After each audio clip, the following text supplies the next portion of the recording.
From the book of Rumi 105 Stories and Fables. The Parrot and the Grocer. There was once a grocer who owned a handsome green parrot who sang sublimely and spoke most eloquently. The parrot was not only an ideal companion but also the perfect guard for the grocer's shop. He kept watch all hours of the day and spoke amiably with the customers, entertaining them and thus increasing the grocer's sales. One day when the grocer left the shop in the parrot's care, having gone home for lunch, a cat suddenly ran into the shop chasing a mouse, frightening the bird. As the parrot flew about in his effort to save himself, he knocked a few bottles of almond oil off the shelves, breaking them and covering himself on the shop floor in oil. Not long afterward, the grocer returned and found the place in disarray, the floor slippery with oil and the parrot perching guiltily in a corner.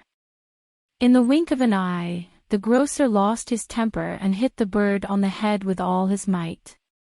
The poor bird, who was already feeling guilty and downtrodden about his clumsiness, could not bear the shame, not to mention the pain from the blow, and he instantly shed all the feathers on his head.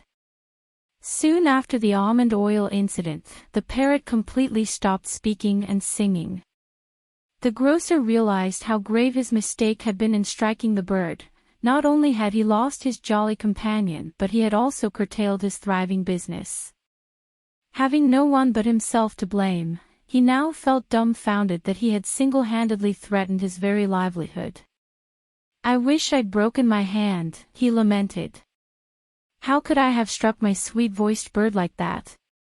How could I have behaved so monstrously?"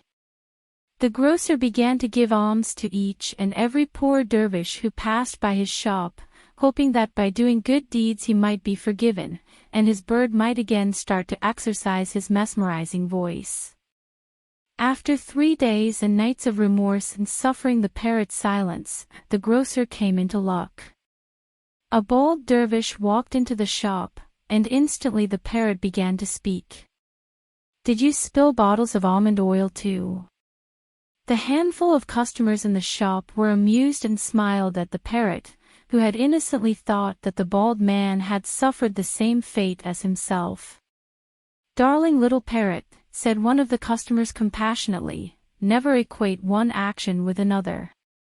One must never compare oneself to others. Even though they may appear to be the same on the surface, truly nothing is as it seems.